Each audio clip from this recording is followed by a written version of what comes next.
What is up, Steelers Nation? Thank you so much for jumping on to another episode of All Steelers Talk. I'm Noah Schreckbein, joined by my main man, Steven Thompson. Find us on youtube.com/All Steelers Talk, or subscribe anywhere you get your podcast. The Pittsburgh Steelers, man, we're getting closer to the NFL draft, and I think it's time to talk about a position that maybe we haven't dove into as much as we probably should. And I think that position is ramping up to a point where, well, it's time to talk about it. Plus, a return of an outside linebacker who's looking to finish his career in Pittsburgh, and maybe that is the right move. We're going to dive into that, plus plenty of news and notes, some Canadian football news, a little bit of jersey number picking, and week one.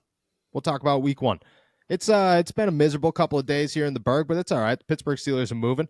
Pitt's got a big announcement today. How you feeling, my friend? Good. I'm excited. Between tornado warnings, flood watches, True. mystery Pitt basketball announcements. It's been a wild past, like 12 hours or so, or I guess longer than that, closer to 14 or 15 hours. So I'm where to go. I'm wide awake.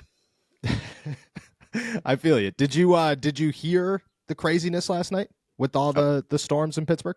Oh yeah. I don't know how you couldn't. Like it was crazy. Yeah. Like even walking down to the Southside facility yesterday, like the lightning is like going off right over my head as I'm walking down there, like in the pouring rain. I was completely soaked by the time I walked into that indoor facility at the Southside, and I was just like, it was funny. Like I'm walking there, and like the front half of my pants completely soaked, the back half completely fine. That's how you know that's a good rain right there. Like a terrible rain, the worst rain, but like that's a good rain. That sucks, actually. The bad part, the part I feel bad about, is I was going to come down there because I have a box full of merchandise that I've been waiting to give to you, and I was at the grocery store yesterday, and I was like, oh, I'll just shoot down and grab drop this off at Steven's, and something happened. I don't remember what it was, and I got sidetracked. Definitely could have saved your pants. So my apologies there. My apologies. Next time. I'll try to forgive you for it. Yeah, thank you. I appreciate you. All right, let's dive into some news and notes. Nick, we're going to toss this one to you. Plenty of stuff to talk about when it comes to the Pittsburgh Steelers. Yeah, and I want to start north of the border because according to Pro Football Focus, former second-round pick Chase Claypool has been added to the Saskatchewan Roughriders exclusive negotiation list, allowing him to join the team this upcoming season. So what do you guys think? Chase Claypool headed back home to Canada, potentially. I think it's a move that right now makes more sense than anything else that's going on with him. I mean, I haven't heard any Chase Claypool news whatsoever. The dude's coming off. You look at his stats last year, and they're actually a lot worse than in your head you believe that they are. I think he had like 77 yards and a touchdown in 2023. I don't know. Are we hitting the point where Chase Claypool's NFL career is almost coming to an end? Yeah, I mean, I feel like it was kind of on its way out as soon as he got traded to Miami, or as soon as he left Chicago to go to Miami.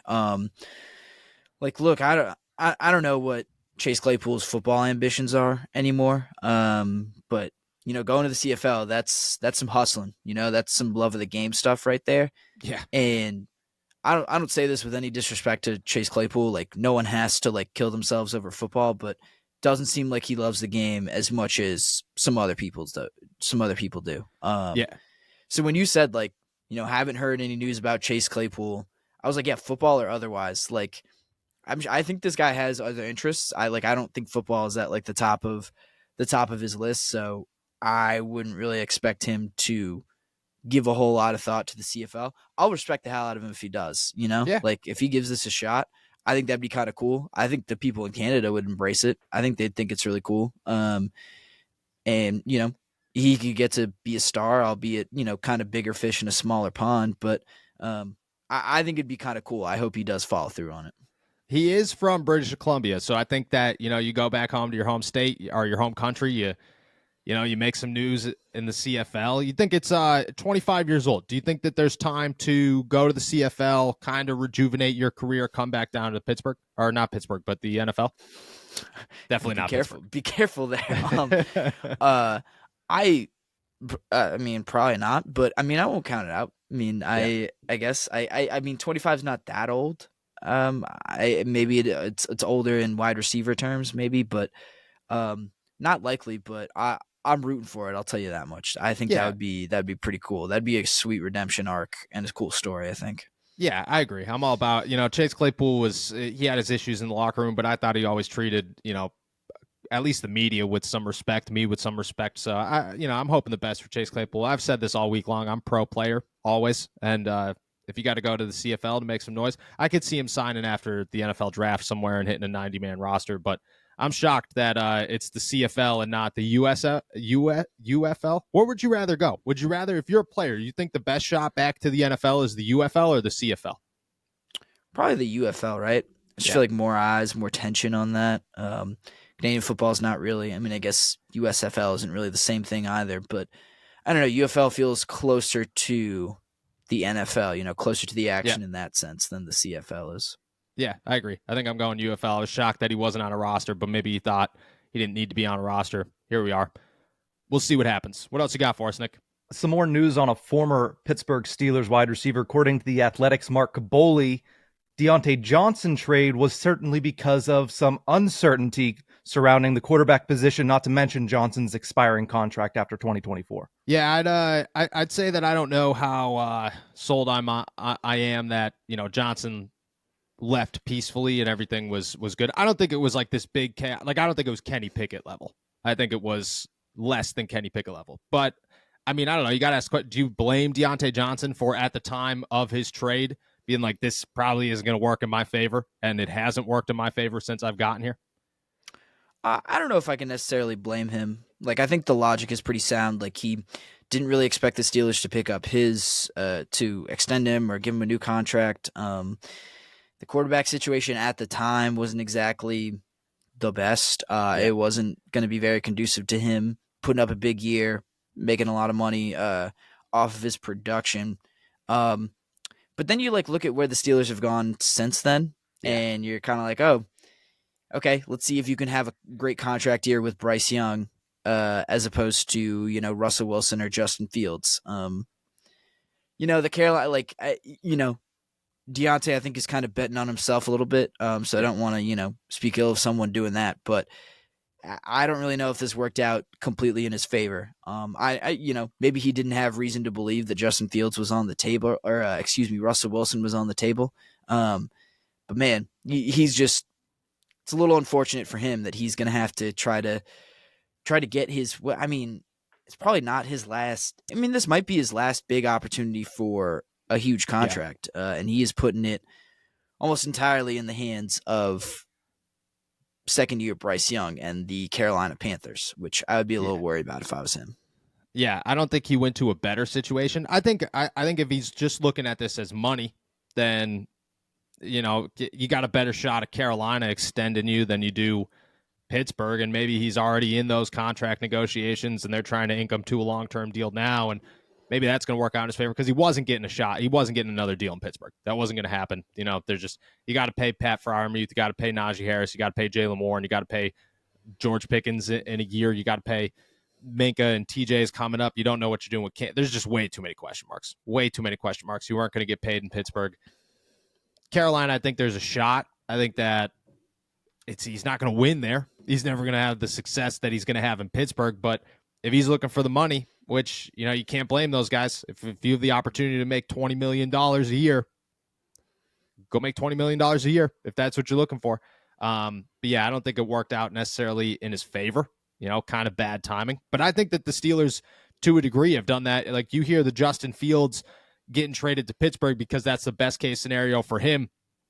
Seems like Omar Khan's on the other end of that spectrum. He's like, you want out of here? Pfft, sounds good to me. Like, we'll send you to Philadelphia. We'll send you to Carolina. Like, you're never gonna do the things that you thought you were gonna do in Pittsburgh. Did you really buy that Justin Fields thing, that they kind of just had his best interest at heart, and because I think that's, I don't believe that for a second. Like, that an NFL team was like, oh yeah, we could get a lot more in a trade for this guy, but we just really love him so much and we really care about him that much that we want to, this isn't like cutting some guy at the beginning of free agency so you get a jump. Like, I think that's different from when you actually have a return coming your way.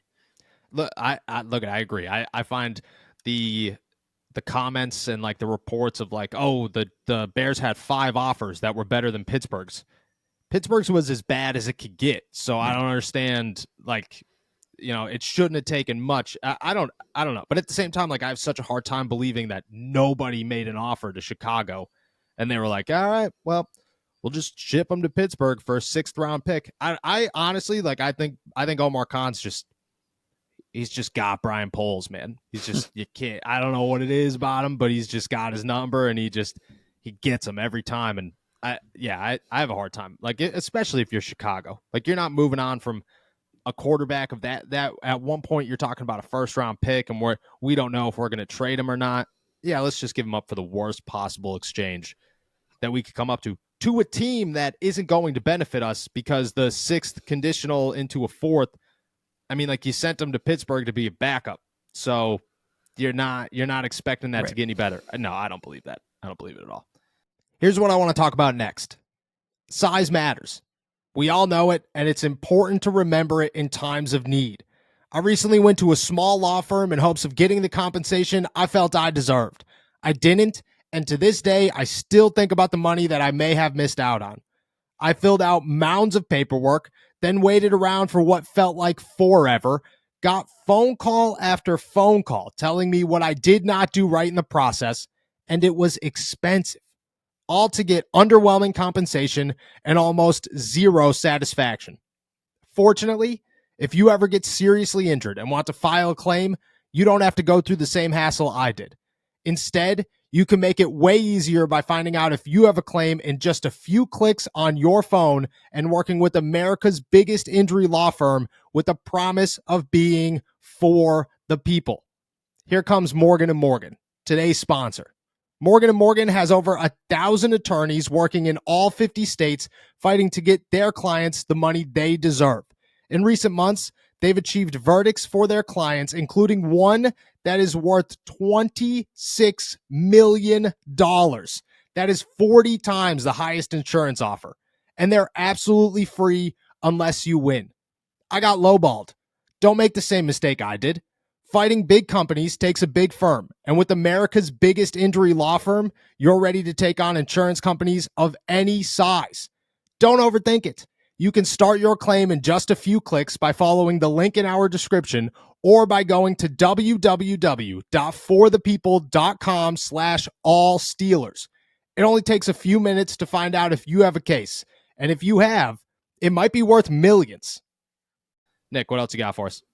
A lot of wide receiver news yesterday happening. This time, newest wide receiver for the Pittsburgh Steelers, Patterson, wondering if he should keep his number 84, famously worn by Antonio Brown, of course, or if he should switch to one of these 4 numbers, 10, 13, 18, or 81. Do you think he should pick any of those 4 or just stick with the 84 that he had his entire career up to this point?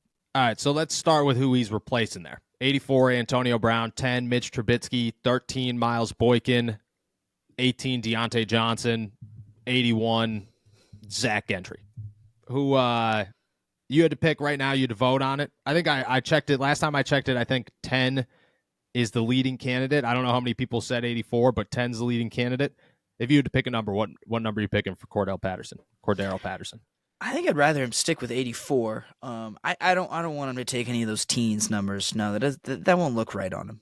If he's gonna change, it's got to be 81. Like, I feel like Cordell Patterson, like, he's a throwback kind of guy, and I feel like throwback receivers wear numbers in the 80s. So I'd want him to stick in the 80s. It just looks like it fits on him, you know. Like, I can't imagine him in a 10 or a 13 or something. I also feel like you've got to be, if you're a receiver, you've got to be like 6'5" to wear a teens number, like a single digit number. Like, you got to be, it lengthens the body. And I feel like 84, gives him some depth. I feel like this aesthetically, I want the 80s. Yeah, I agree. And I think 81 is a terrible number. So I'm going 84 over 81 all day. I agree. I also feel like I have a weird thing with, like, the number 10, like Isaiah Pacheco, like, as a running back wearing 10. I'm just not a huge fan of it. If you're in the single digits, I'm a fan of it. If you're in the teens, I'm kind of weird about it. Like, 13 in the backfield would just look weird. 18 would look super weird. I'd almost rather 84 lining up next to Russell Wilson than any teen number. I agree. If you had to go, what's your second pick if he was going to change and it was an 81, what Ooh. team number would you go with? I'd probably go with 13. I think 10's a weird football number. I don't think it's a weird sports number, quite honestly. Like, I think you might be able to get away with it in, like, baseball, maybe hockey. I don't really know. But, like, 10 is not a football number. It looks wrong, man. Like, only quarterbacks can wear that, and even then, it's off-putting to me. So I would say either 13. 18 might actually be the worst of them, though. Like, 18 would look real bad on a receiver / running back, like you can't have a number 18 in the backfield. I agree. The backfield thing throws me off. I think I would go 18 if I had to just if I was creating a player, but I don't think I'd go 18 knowing he's going to play running back. Like, I think you'd have to go 13. 13 is such an ugly number too, though. Like, I don't know what numbers are left in Pittsburgh, but man, somebody should tell this guy that he should wear something. Like, if Justin Fields is 2, Russ is 3. There's 5. Go get number 5. Like, go wear number 5. I would like number 5 on. I think 84 is the way to go. I think that's just keep where it is. He's done this 11 years with the same number. Keep it with 84. I don't know. It'll be interesting. You got. You think we're gonna see? Do you think there's more new Cordero Patterson jerseys over the next 2 years if he keeps 84, or you think there's AB with the tape over it Patterson jerseys, more of those over the next 2 years? I'd probably go Antonio Brown with the tape, but I also feel like we'll see a lot of like throwback, like Cordell Patterson, like Vikings jerseys popping up around. Oh, that would be cool. Yeah, like I feel like we're gonna get the real old Cordell Patterson ones. I'd be about that. I think 84 is the way to go. Who cares what AB says? 84 is the way to go. All right, Nick, what else we got? You got one more piece of news and notes here. Adam Rank of NFL.com had a bold prediction when talking about the Steelers' potential Week 1 matchup, saying Steelers at Broncos Monday Night Football, taking it right out of the pages of Broncos at Seahawks 2 years ago. So I guess recent history shows that the NFL does like scheduling Russell Wilson in prime time in his revenge spot in Week 1. Yeah, we could just ask this question. We'll start personally and then we'll go into professionally here. Is there a better place that we can go to in Week 1 to spend a weekend than October or September in Denver? Like, no, probably not. I mean, it's hard to think of one. That would be a pretty sweet trip. Yeah. Like, I don't think the game would it wouldn't be the same as Wilson going back to Seattle. Just because that, like, the beef the beef was between like the team and the fans and Russ. Yes. Like, there's some real animosity there. I remember watching that game and it was nuts. And then I think Gino like went absolutely nuts in that game. He did. And Russell Wilson was not as good. I remember they had a bunch of like fumbles on the goal line or whatever, but that game unfolded in a hilarious way too. I don't think you get the same kind of juice with Russ going back to Denver. Like, it'd just be everyone like booing Sean Payton, like, I don't think anyone there hates Russell Wilson, like, yeah. And I think that would affect, but I mean, you look around the rest of the league, like, it's hard to think of a game that would be better, that would be more compelling for a Week 1, like, big setup than Russ going back to Denver. Yeah. I agree. I'm saying it's probably the best case scenario for the NFL, just because, I mean, like, you could look at Kirk. Before the show, we were talking Kirk, Atlanta, and going back to Minnesota. Cool. Like, you got Kansas City. Probably the Chargers are going to play on Thursday night. I think these are big names. Caleb Williams and the Lions would be another one. Dan Campbell versus the Bears. I think that could make some sense. But I don't think there's going to be a name, and the Steelers are so big of a headline right now that I think that's, as big as it can get for a Monday night game. You got all the juice. Russ is going to be saying just the craziest things, coming up to that game. I think that's the best case scenario for the Pittsburgh Steelers. And honestly, like, if you're a Steelers fan, that's what you're hoping for, because, start on the road in Denver, get a nice win on the road, get those juices flow. Like, Russ has a revenge game against Denver, goes off. That's where the juices start flowing the best. And I think that's the best case scenario for the Pittsburgh Steelers. I don't think that there's, really another thing. I mean, I know people wanted to go to Brazil. I'm not. I was heavily against going to Brazil.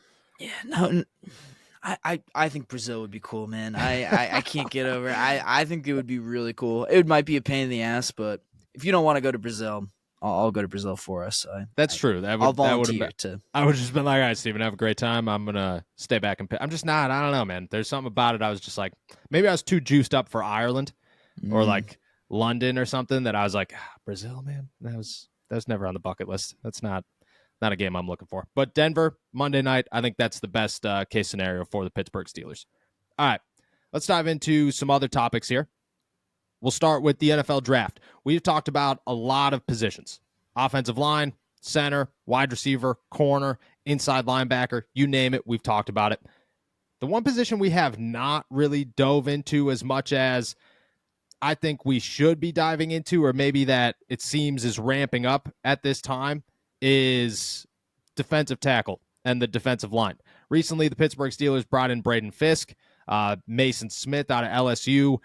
They've looked at Darius Leonard, I believe his name is, out of Missouri. Whoever the dude is out of, it was like Northern Iowa, whatever. The guy that I will never, ever have that name stuck in my head. Do you think we're kind of sleeping on the defensive tackle position for the Pittsburgh Steelers? Do you think it may be a little bit higher on their draft board than I think the headlines are telling us at this point in the process? Maybe, but I think that's only because like we haven't talked really at all about defensive tackle. I mean, it's been like, oh yeah, that's a need. Like they got to fill it at some point, but no one's pressed about. At least it seems like no one's pressed about saying like, oh, we've got to fill this within days 1 or 2. Yeah, which I honestly I think that's pretty appropriate. Like I don't think defensive tackle, it's a need for sure, but is it as desperate as center? Is it as desperate as tackle or wide receiver? Like, yeah. I would say no. So like I still don't see them picking a defensive tackle. I mean, honestly, I don't see them picking one until day 3. There's some exceptions there. Like if Braden Fisk falls a little bit, like clearly they've shown some interest in him. Like it might line up where you can get Mason Smith with that, second, third round pick. I think that's an option, but man, it's like, there's just way too much that they like, I don't know. It's just always about like ordering your priorities. And I feel more comfortable about their defensive line depth going into next year than I do about obviously their wide receiver depth, obviously center, obviously, and to a lesser extent, tackle depth as well. So like you're drafting a defensive tackle to make like, a long-term move, but for this season, a depth move. And basically everything we've seen from the Steelers this offseason has been about this year and about winning immediately. And a defensive tackle, be nice to have an extra body there, but it doesn't, I think, raise your ceiling or really even affect your ceiling at all to have one to get a rookie for this year. I feel like it's still a kind of, edge of their mind. Yeah, I agree. I don't think you're going to cut Larry Ogunjobi at this point because I think that we're too far gone, and that they kind of shown their hand that that's who they're going to stick with. Cam Hayward's here for another year and probably beyond this year for another year or two if that's where it's going. My thing is this: when it comes to the NFL draft this year, like you could get a guy in the 3rd round if you feel that that's the way you want to go, and that wouldn't surprise me if they used one of those 3rd round picks on a defensive tackle, even though I'm not going to predict that they're going to use one of those 3rd round picks on a defensive tackle, just because you want a center, you want an offensive tackle, you want a wide receiver, you want a corner, and then maybe with their 4th round pick they could do that, and I expect them to move, so maybe they're getting rid of that 4th round pick. I have no idea. I think it could work out in their favor where they add a bunch of positions in the top 3 rounds and kind of juice their draft stock a little bit. My bigger point is this: next year you're going to get rid of Larry Ogunjobi, and just the options are out there. Like if you're looking at guys that you're like, hey, okay, like this is who we need to get, just even if it's just for like a 1 year, got to add them to the roster type of guy. I mean, Chase Young is going to be a free agent again, and I know people will always get on me about Chase Young, but it is what it is. DeForest Buckner is going to be a free agent again. Trey Hendrickson's going to be a free agent. Kenny Clark's going to be a free agent. DeMarcus Lawrence, if you're really going for who cares, whatever, he's out there, is going to be a free agent. You got BJ Hill, you got Josh Sweat, you got Harrison Phillips, Marcus Davenport. The list goes on and on and on. You could go and find somebody in a year to just fill the gap for a season. and then you could focus on that next year, because that's where we are. I mean, like, you have one replacement in Keanu Benton. You need two probably. If you could just go get another veteran next year, then you could focus on finding the next Keanu Benton, and then you just move forward. I don't think you're taking a step back if that's your approach, which is why I don't think that they're going to just like target like, hey, we need a guy because of next year. It's like, yeah, cool, but you also need a center for this year. You probably need an offensive tackle for this year. You need a corner for this year. You need a wide receiver for this year. They have missing pieces right now that I think you take priority with, and then next year, because that's the thing is, like, if you fill all those rest of those positions and then next year you're walking in there and you need an inside linebacker and maybe another corner and a defensive tackle, you could get all those. Right. And you can make enough moves where you don't really have to worry about it, and then your roster is still set because you did the work this year. Right. And I think you could even like reach for a project, later in the later rounds in day 3 this year, and you could still kind of play both sides a little bit. Like, you can, sort of make defensive tackle a priority by saying like, hey, look, we're building for the future here. We've got a guy that we think we can develop behind these veterans that we've got, while also kind of saying, all right, this is a low risk investment. If we've got to move on, if he doesn't work out, then we've got, next year we've got depth in front of him to kind of cover for that, and then we can figure it out later, like you said. Like, they've got more options at defensive tackle than they have options at any of these other positions of need that we mentioned. So it is a need, but not as big a need as tons of other stuff that they got on their plate right now. Yeah. If you had to pick one name that you think, and I might be putting you two on the spot here, but if you had to pick one name that you think could kind of change that course for the Steelers, that's like, oh, okay, like I could see them really liking this guy. Because I got one, I got two in mind, and we've actually mentioned both of them. That you could say, mean like in the draft? Yeah, like, okay, he falls to them like in, round 2 or round 3, where you're like, that would change my mind on the Steelers moving forward with a defensive tackle earlier than I expect. Yeah, I mean, I guess if Mason Smith is there, I feel like that's kind of my, like, that's the, like, I think he's projected to go later in the 3rd round, like maybe around the 80s or so. And I feel like that's, Steelers have pick 84. Like, I'd snag him at pick 84 if he's there. I feel like Rukaroro from Clemson, another guy, like, not necessarily as big as some of those other guys. So, like, I don't know if he's like a true nose tackle, but again, like a guy that I feel like they could reach for. He's projected to go like a little bit ahead, I think, of where the Steelers are at. But if he drops, like, I think he's so talented and like such a, kind of coveted guy, and those Clemson defensive linemen, like, they just churn him out there. That's another guy. Like, I think him and Smith, those are the guys that I consider maybe reaching a little bit higher in terms of just like where the Steelers are at with their defensive tackle needs. Yeah, Smith was one of my names. I think that if he's there in the 3rd round and they could go after him, that's a name. Like, I was told, I was joking with Nick the other day. I was given a list when I showed up at the NFL Combine, and it was like, hey, this is a list to keep an eye on. And I was like, all right, cool. And Mason Smith was on it, but it was just spelled normal Mason Smith. And at that point, like, I didn't know. I was just beginning my, NFL scouting, because up to that point, like, you're 100% in on the Steelers. Like, nothing else matters but the Steelers. And at that point, I was like, all right, I'm turning the page. We're looking at prospects. We're, starting to get a deeper dive, because the big names, but you don't know every name.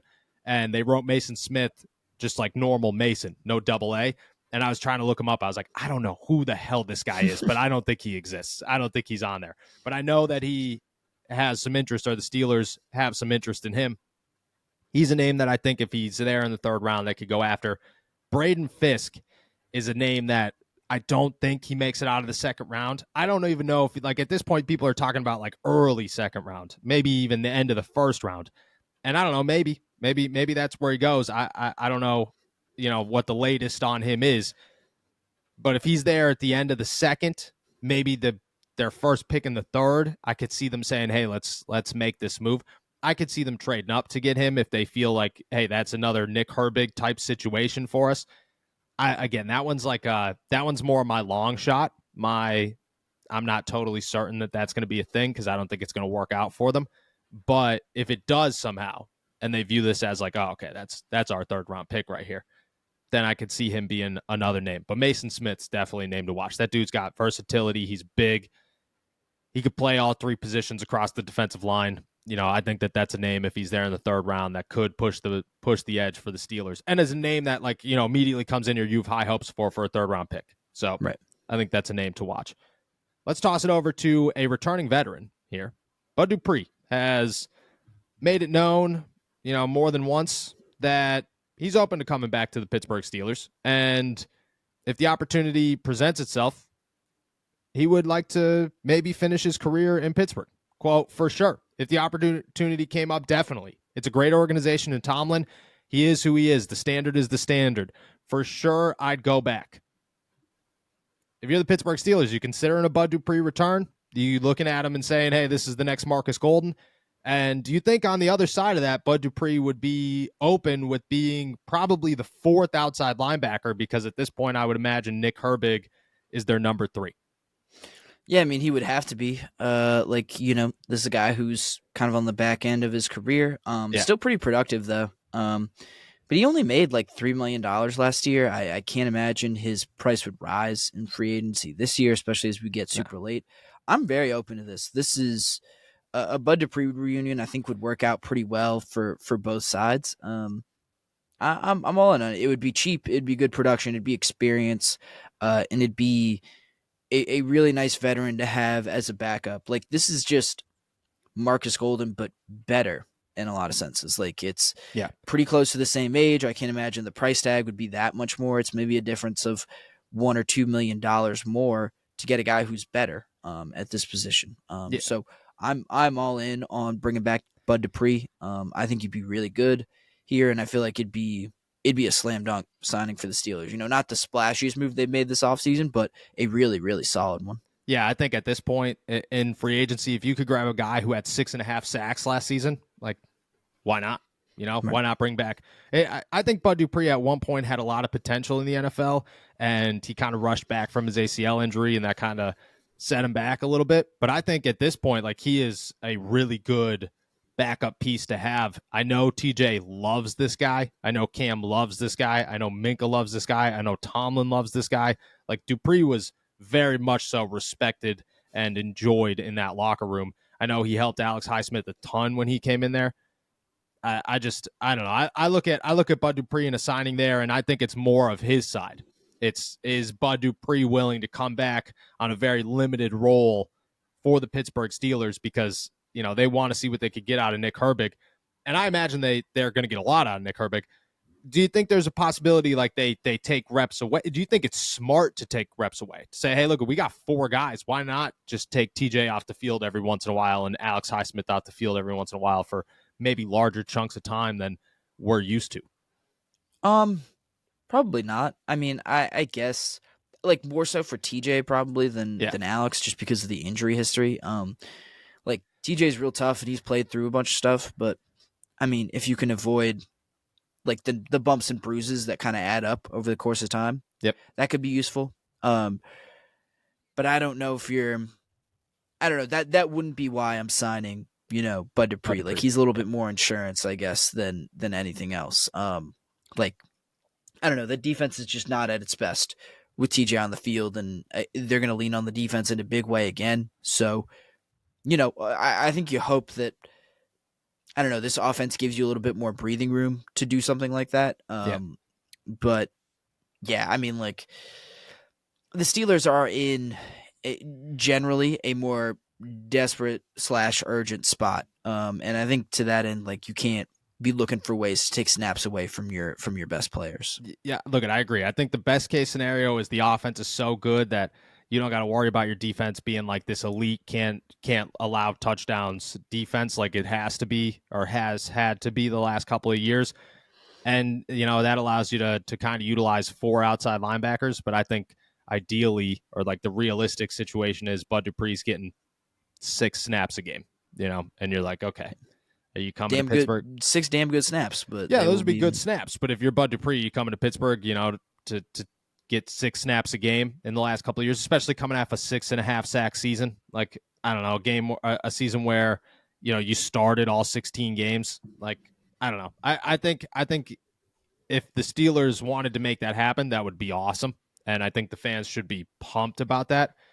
I don't know how realistic it is at this point in time, but the longer we get into this, the deeper free agency goes. You go past the draft and teams are just not looking at outside linebackers. I could see the Steelers being a name that, hey, come back here. It's better than not playing football in 2024. So you might as well make it happen at 32 years old. I don't know. We'll see what happens. With that said, we're heading out of here. Thank you guys so much for jumping on to another episode of All Steelers Talk. Make sure to subscribe to us on YouTube, youtube.com/All Steelers Talk. Check us out anywhere you get your podcast. And as always, find all of our work at allsteelers.com and our pit coverage at InsideThePanthers.com. Make sure to go check out our new YouTube page, youtube.com/All Steelers Talk clips for even more action over there. We will be back tomorrow. Enjoy another beautiful day in the Berg. Peace.